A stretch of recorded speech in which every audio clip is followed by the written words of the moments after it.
qabnu guyyaatti ulfina isaa dubbannu guyyaatti waan inni nuuf godhe oolmaan inni nuuf oole gochaan inni nuuf godhe dhugaa baanuudha. Guyyaan kamisaa yeroo hundumaa guyyaa dhugaa baatiidhaan fuula Waaqayyoo deddeebinu akka ta'e beekamaadha. Akka waldaa keenyaattis ani obboleettiin keessanis dhugaa baatii qabadheen gidduu keessanitti argame Waaqayyoo isa salphatee salphina koo hambise isa du'ee jireenyatti na baase isa gadi qabamee gadi qabamuu keessaa na hambifate isa gidirfamee gidiraa biyya lafaa keessaa furmaataaf jireenya koo kaa'e Kiristoosiin galateeffachuuf ani isin gidduutti argame.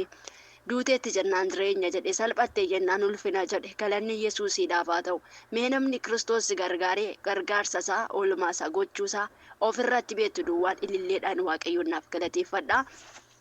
Egaa akkan waldaa kanarratti deddeebi'aan jirre hin beektu hundumti keessanii. Kiristoos gooftaadha. Hafuurri maadha foon daddabaadha akkuma Paawulos jedhu. Waaqayyo maqaan isaa bara baraan haa eebbifamu. Dhugaa baatiin ani qabu baay'eedha. Garuu isaan keessaa wantoota dagatamuu hin dandeenye, wantoota irra darbamuu hin dandeenye dhugaa bahuu dhufe. Ji'a darbee jechuudha. Bubbuleera, ji'a guuteera. Biyya Ingilaandi jedhamu maatii wajjin deemeen ture. Achi deebi'ee utuun hojii koo hojjedhu. Ixaanadha hojiin koo shittoodha jedhee isinitti himeen ture. Hojii shittoon hojjedha. Kifiliin itti shittoon hojjetamuu fi manni jireenya keenyaa walirraa fagoodha. Iddoon sun dhiirota duwwaatu ta'a. Iddoo san namni lixuu hin danda'u. Kifiliin sun namni akka argee hin lixu eegamaadha. Innaa deemiiti shittoo hojjedhu naan jedhanii jarri deemanii. Ani shittoon hojjedha jedheen iddoo sana deeme. Faarfannaa banadhee eerfoonii gurra kootti kaadhee utuun taa'ee faarfannaa dhaggeeffadhee Waaqayyo koo duukaan Hafuura qulqulluu duukaan haasa'a. Dhugaadha. Akkuma namaattan Hafuura qulqulluu duukaan haasa'a. Yaa Waaqayyo maali barri keenya jedheetanii waa'ee bara keenyaan Waaqayyo haasa'a. Waa'ee dhaloota keenya, waa'ee bara keenya, waa'ee warra too jiraachuu barbaadanii jiraachuu dadhabanii, waa'ee warra ba'anii galuu wallaalanii, waa'ee dhiigni dhangala, waa'ee lafeen cabu. Barumti keenya maal fakkaata? Nama meeqa qabda? Meeqa toddasii baheera? Ati dhugumaan nama meeqa qabda? Dhuftee nama meeqa argatta jedheetan Hafuura qulqulluu duukaa calluma jedheetan akka nama duukaa sa'uttaasaa. Garuu immoo faarfannaa dhaggeeffachaa jira eerfooniidhaan gurratti kaadhe. Galanni Yesuus kootiif haa ta'u. Utuun kana dudubbadhu ani yeroo baay'ee yeroon Hafuura qulqulluutti dhiyaadhee dudubbadhu waan akka irribaan narra buufata. Jechuun utuma nama laaluun rafaa garuu ani maal akka ta'e hin beeku. Innaa irribatu na fudhate. Miilli koo tokkoon teebiliin sibiiladha. Fillafiitiin luka qaba. Lukoo isaarraa akka diriirfadhee miilla koo bitaan. Miilla koo mirgaa immoo gaduma deebisee gad diriirfadheenuma teebilii sanarra taa'ee wambara irra taa'ee teebiliirra diriirfadhee utuun hojjedhu utuun dudubbadhu nan rafee lakkaa ribni na fudhateera anaanii nan abjoodha. Abjuun ani abjoodhus abiddatu harka koo keessaa boba'a. Abiddatu harka koo keessaa boba'a. Hin boba'a abiddi kun dhaloonni baay'een gurguddootaaf xixiqqootaan akaafaatti biyyee baatanii bishaan waraabbatanii akkasuma baala cabsatanitti abidda kana harkatti dhaamsuudhaaf hin dabaaddabu. Narratti dabaddabu abidda kana. Abiddi kun garuu didee dachaadhaan hin boba'a. Hin boba'a gamaa gamanatti abiddi kun gamaa gamanatti arrabni isaa gamaa gamanatti lallaba. Ila baay'ee abidda boba'u abidda dachaadhaan boba'utu harka koo kana keessaa boba'a. Harka koorraa boba'a. Garuu nan gubu harka koorraa boba'a. Abidda kana dhaamsuudhaaf biyyeedhaan akaafaatiin itti guuranii bishaan itti naqu. Baalaan dabaddabu garuu abiddi kun hin dhaamu. Ittuma dabalaa deema. Isan ilaalan mul'ataan kanan ilaalaa. Utuun kana ilaaluuti anin agarree mana kana keessa bineensi akka jiru yeroo baay'ee dhugaan ba'a. Garuu ani bineensa nan argaa akkanatti sin argee hin beeku jagootiinis. Bineensi kun lakkaa inni luka tokko na liqimseera. Luka mirgaa koo kan gadi rarraasee jirutti inni na liqimseera. Garuu nan dhukkubu natti sin dhaga'amu natti sin beekamu. Lukti koo kun na liqimsee dhufee gudeeda koo bira ilaa cabaa gudeeda koo biraa ga'eera. Mudaan muddii koo bira ga'ee jira. Na liqimsee iddoo sana ga'e akkamitti silaa inni utuu lukni koo walirratti jiraate yookaan luka koo tooni lukti koo akkana walirra kaadhee jiraate fayyuma koo garaatti na liqimsa. Lukti koo tokko gamatti jalaa hafe, lukti koo tokko gamanatti jalaa hafe. Sababa kana lukuma isa argate kana liqimseetu nallee dhukkubu nattillee dhaga'amu. Nattillee homaa tokko natti hin fakkaanne. Lakkaa gaafa irri barraati abjuu kanaafan dammaqe malee ani waamaa tokko ofirratti argee miti. Lakkaa abjuu kana abjoodhee wareeree waa'ee abjuu kanaaf gaafan ka'u baay'een dafqee jira. Gaafa wareeree ka'u natti lallaafe harkaanan qabadheen akkana jedhee gaafa gadi jedhee of ilaalu natti ulfaata gudeeda kootti natti ulfaate. Akkana jedhee gaafa ilaalu lakkaa maratee lafarra maramee ciisaa Duboosaa kanaan lafoo dabaddabaa afaansaa kanaan garuu na dhugee jira. Obboloota koo maas inni jedhee isinitti dubbachuu hin danda'u. Nan amantanii waan ta'eedhaaf. Iyyuudhaaf arrabni na hidhameera. Dubbachuudhaaf hin danda'u. Waa gochuudhaaf harkatu na oollataa. Waa gochuudhaaf nan urgufama nan kirkirama. Iyyuudhaaf danda'ee iyyuu silaafuu namni adirmatu hin jiru. Maaliif jedhan gibbii alan jira ka gibbii irraa fagoodha iddoon sun iddoo san namni dhaquu hin danda'u. Namni akka argee lixu sarraatanyaan mana kana keessa wajjin hojjetan guyyaa tokko kiflii sana lixanii hin beekani. Karaa balballi isaa eessa akka ta'e hin beekani. Mucaan waggaa 4 hojjettee jirti. Guyyaa tokko kiflii sana garamitti akka galagalu hin beektu. Iddoo sana nama argeen geessanii falan dhabe malan dhabe lubbuun na keessatti wittifatti.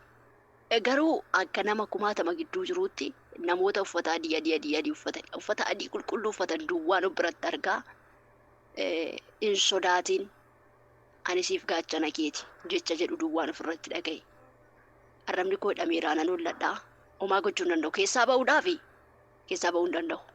Deemuudhaaf deemuu hin danda'u. Akkanattiin socho'uus hin danda'u. As ilaalee ilaalee nama biraa dhabe. Lakkaa bishaan illee nan dhabe. Maaliif bishaan kadhataan akkasan jedhe egaa keessa kootti sayyuu arraba kootiin baasee dubbachuu nan arrabni hidhameera. Yaa Waaqayyoon jedhe keessa kootti gara keen dhufa du'us jireenya bara baraa kan argadhuuf adaraa hojii koo hundumaa natti hin ilaaliin jedheetanii silaa lubbuun gaafa namatti dhiyaattu wantoota kaleessa yaaddu hundumaas irraanfachiiseetu isa fuula kee duraa sana duwwaan namatti mul'ata. Waa'ee mootummaa Waaqayyoo duwwaan harka Waaqayyootti kennachuu jalqabe.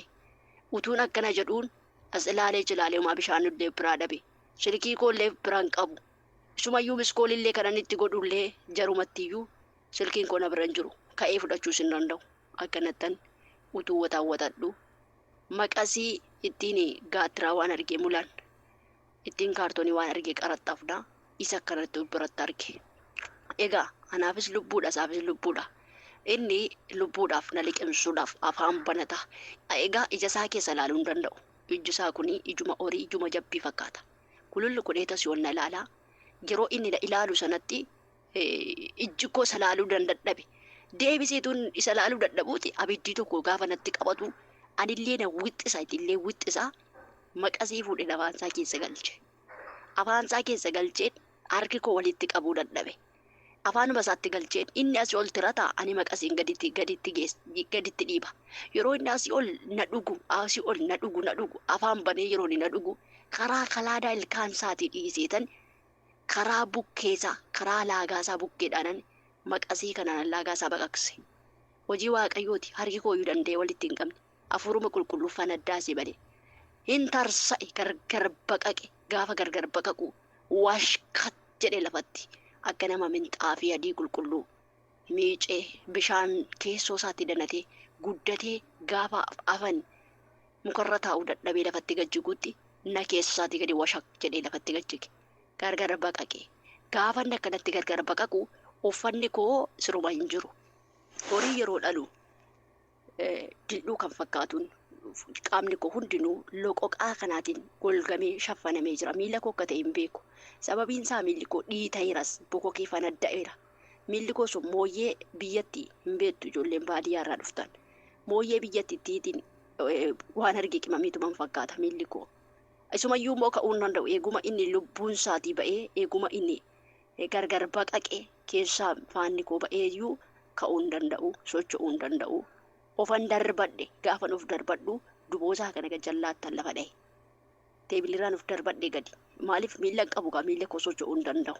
Foqoqee harkaan garaadhaan lafarra foqoqee tan harkaan lafarra daa'imee miila tokkoo fi harka lamaan daa'imee tan barree kana fadhadhee ba'e. Gaafan ba'u qullaa koon ba'e. Yuunifoormiin uffadhee jira. Surree kana yeroo sana gadi firraa baase. Maaliif hin mul'atu surreen hin jiru kanarra. Horii dildhuu keessaa ba'e dildhuun lafarra godhatame fakkaata. Qullaa koo waa tokko kan shurraabota irra keessarraa kan hafe jala kootiin paantii koorraa kan hafe waan tokko irra hin jiru. Utuulee namni natti dhufe akkanattan foqoqee harkaan lafarra daa'imee kibbii sana keessa kellaa sana keessa akkana gadi ba'ee Gadi ba'ee shaarbii mataa korraa fuudheetan akka dubartii marxoo marxifattuu beektu marxoo marxifadheetan lafarra foqoqee daa'imee harkaan lafa qabadhee deeme naannoo daqiiqaa 4 kan ta'u lafarra daa'imee deemee tan karaatiin dhaqee kifilii kootti lafa dha'e. Achi ga'ee miilli koo dhiita'ama bokoo kaama deeme gogeera indacha'u indiriirfatu bokokeera. Achi ijoolleen hin eeyyan hin watwaatan isheen kan Guddanyaan koo isheen tokko uffata natti uffisuudhaaf isheen tokko immoo jara waamuudhaaf kaatti hin waamina nama tokko natti hin jedheen. Arrabni koo siikkateera. Arrabni koo akkuma jawween sun lubbuun isaa darbeen arrabni koo na hiikkate. Achi booda bishaan fudhadheen yaa Waaqayyo dhiigaaf abidda keetti geeddareera. Fedhaaf jaalala kee yoo ta'e ba'aa biyya lafaa kana irraa kaasi. Yaa Waaqayyo naafummaa na oolchi. Salphina na oolchi. Gooftaa jedheetan Waaqayyoo koo kadhadhe bishaan kanaan miila kootti naqe. Miilli koo kun obboloota koo akka nama calii fu'uutti karakkaramee lafatti akkuma jawwee sanaa lafatti reeba ofii miilli koo on sochoosu garuu ofii masaatti lafatti of reeba miilli koo kun lubbuu godhateetu jechuudha. Akka jawwee sanaatti lafatti of reebeetu miilli koo kun miila normaalitti tuuni deebi'u dhaloonni utuu jedhanii iyyanii miilli koo kun dhufee miilluma koo duriitti deebi'e. Nan dachaasa nan diriirfadha nan deemaa uma barbaadeettiin hin godhaa uma natti hin dhaga'amne. Kanaan jara kanatti ijoolleen dhaqanii dhiyyanii kan ijoolleen namni tokko kifilii sana galee hin ibsiin kifilii sana galee argee namoonni viidiyoo waraabeen tureyyuu viidiyoo sana silkii koo keessaa dallatanii uffata koollee hingatanii bineensa kanas hin kaasanii eessa akka isaan geessan hin beeku makiinaan fuudhanii waa tokko akka hin dubbanne nama tokkottis akka hin himne waa'ee bineensa kanaas akka naasofne kana booda waa'ee bineensa kanaa raawwadhuu dagadhuudhanii silkii koo irraa fuudhanii silkii koo siimii isa duraanii tokkoon qabadha gaaf silkii keessatti siimichallee hin fudhatanii waan keessa jiru hundumaas hin dallatanii kana godhanii Waaqayyo gooftaan koo kabajamu kana dhugaa bahinanni addaan kutee dhiisee sababa kanaatiin immoo deebisee ammas seexanni kokkee na qabe kokkee kana walitti na cuqqaalee utuun hojii hojjedhu jara wajjiniin dubaama kana keessa naannoo daqiiqaa sa'aatii 2:40 deemamaa jechuudha. Iddoon isaa iddoo inni jiru mana jiru irraati iddoo sana suuqii deemee hojjechaa ture. Ma'aarat Kajarri jedhantu jira. Iddoo sana deemee gaafa bultii 3 xumuree galu kokkeen kolitti na cuqqaalame. Hin dubbadhu, homaan godhu, hin nyaadhu, hin dhugu, garaan koon beela'a nyaachuu hin danda'u. Ijji koon ilaalaa dhuguu hin danda'u. Eebuudhaan qoonqoon koo lubbuun koo tarsa'uudhaaf, naxaaxa'uudhaaf. Egaa obboloota koo gaafa dheebottan argitaniitu ta'a. Eebuun waan inni nama godhu. Beeluurrayyuu eebuun waan inni nama godhu. Dhuguu hin danda'u, nyaachuus hin danda'u. Kokkeen koo cufameera, cuqqaalameera. Ammumayyuu sagaleen koo baay'ee noormaalii ta'ee hin deebine. Akka nama utaalloon cufeettanaasaa falan dhabeeqa. Jechuun ani Waaqayyo na keessaan dhaloota gargaaraatti malee Waaqayyo anuma mataa koo anaan ta'ee na gargaaraatti sammuu koo amansiisee hin beeku. Rakkinni koo inni guddaan isa kana. Waaqayyo waan an dubbadhu wajjin jira. Dhalootaaf waan an jedhe irratti hin hojjeta kan jedhuun of amansiisa malee guyyaa tokko Waaqayyo waa'ee kootiif anuma keessaan ta'e hojjeta jedhee of amansiisee hin beeku. Kanaaf iyyuuti Waaqayyo kan inni qonxotee of natti agarsiisu. Na wajjin jiraachuusaa harkisaa akka na wajjin jiru kan inni agarsiisusa kanaaf galanni isaaf haa ta'u. Lakkaani Waaqayyoofis dhugaan baane seexanni immoo kokkee na cuqqaalee karaatti na hambisuu barbaada. Gara biyya koon gala jedheetan immoo murteessee ture Waaqayyo lakki qoyi dhalootatu jira lubbuutu jira jedhee jennaanumaan galuu dhiisee jechuudha. Murteesseen ture gara biyyaan galadhee yeroo darbe waa'ee isaa yaadaa ture gaafa sana maaloo yaa Waaqayyo nan dadhabe natti ulfaate qorumsi kun natti baay'ate ari'atamni biyya lafaa kun namaan miti obboloota koo ani nama wajjin walii galtee nagaa dhabee hin beeku dhugaadha. Akka haadhaatti akka abbaatti hin jiraadha. Akka obbolee tokkootti hin jiraadha. Akka barbaade uffadhee akka barbaade dubbadhee akka barbaade hojjedhe waan barbaade godhe sa'a barbaade rafee sa'aatii barbaade ka'ee hin jiraadha. Dhugaa Waaqayyo wanti natti badee hin jiru.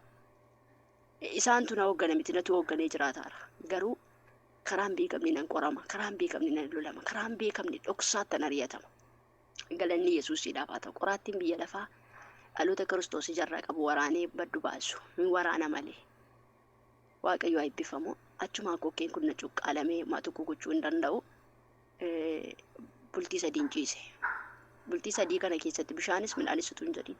Duddi mar'immaan walitti na rukutamee ija koo bichaan nama laala malee hin jiru jechuudha. Tajaajiltootatti barreeffadhaa. Nam tokko sagalee naan baasuu fi koo dubbachuu hin danda'u. Waldaadha immoo irraan galaa namni ol na baasuu hin jiru ol na baasaa jedhee barreeffamaa naan dubbadhaa. naa kadhadhaan jedha. Namumti akka sagalee naan baasne godhe Waaqayyo. Tajaajiltoonni numti dhiboon bilbilee fi sagalee naan baasan na ilaalanii viidiyoo faana ilaalanii bahu. Bilbila narraa kaasanii nagaa gaafatanii akkana dhukkubotu arganii utuumaan dubbatiin arrabni isaanii waan hidhin beeku na biraa bahu. Bilbila faana irratti cu'an. Tajaajilaan tokko raajiin tokko Waaqayyo isaan haa eebbisu. Eengata gaafa fayyee isaanii sagalee qabu. Siifu sitti mun sodaadhe malee dhufee sii kadhachuudhaaf gaafan jedhu keessuma kootii daataa koo balleessee kan bilbila sirratti cufadhu na godhe maal akka ta'e hin beeku naan jedhan. Dhugaa Waaqayyooti. Argitanii hojii Waaqayyo. Namumti illee akka sagalee naan baafne godhe. Achi booda bultii sadaffaa goote guyyaan sun guyyaa dhumaa tanaafi jechuudha lubbuumatu na keessa jira malee naa dhumateera. Kokkeen koo alaaf keessatti bokokee bokuun koo firran galagalu. Kasan jedhan ture. Arraba baasee arraba kootiin dubbachuu hin danda'u. Silaa arraba kootiin yoon dubbadhe namatti dhaga'ama malee sitti hin dhaga'amu. Yaa Waaqayyo ati immoo keessa koo keessa beekta. Caafata gabatee laphee kootiin dubbifta. Sitti mul'ata, sitti argama. Namatti mul'achuudha baatus. Bishaan kun dhiigaaf abidda keetti geeddareera. Sa'aatii kanaa kaasee isa karaatti na hambisu kan na keessaatii fanaddaasi. Gooftaa abiddaaf dhiiga keeti jedheetan akkasumatti keessa koo keessa kootiin Waaqayyooti dubbadha arraba kootiin miti. Arrabni kun socho'u. Bishaan kana gaafa nan dhuga jedhu nan dadhabe. Bishaan kun gannarra yaa'e kokkee korra gadi jige.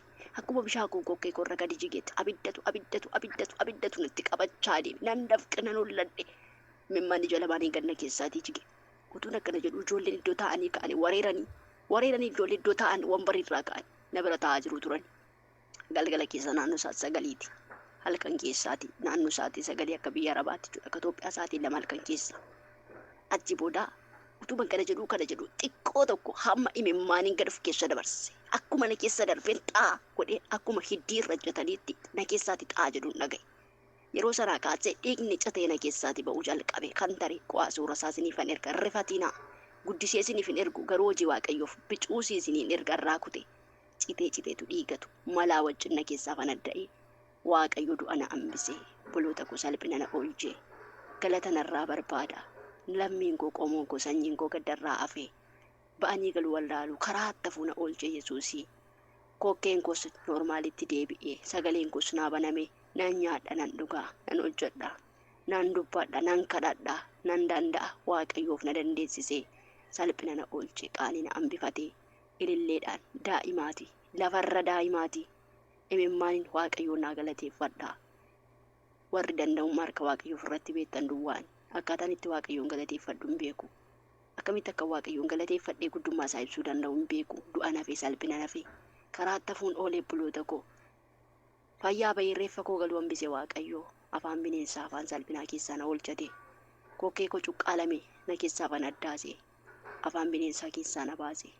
Gooftaa koo naa galateeffadha. Anaaf qorumsi mana barumsaati. Homaa tokko natti fakkaatu. Gaafa maqaa du'aadhaan jireenyatu natti argama. Gaafa maqaa salphinaadhaan ulfinatu natti argama. Gaafa qoramu nan gammada. Maaliif qorumsi keenya gaafa baay'atu kennaan nurraa ayyaanni nurraa dabalamaa deema. Kanaaf Waaqayyoon naa galateeffadha. Obboleettiin keessan bilisa ba'eera. Akkanatti Waaqayyo gidduu keessan jabeessee na dhaabe. Maqaan isaa bara baraan haa eebbifamu. Waaqayyo bara keessatti jireenya keessan haa eebbisu. Sagalee isin irra dheerateef na of gochaadha. Ayyaanni isaa faraarri isaa humni isaa dibanni isaa isin irratti haa dhangala'u. Yeroo gaarii qabaadhaa. Waaqayyo bara keessan haa eebbisu.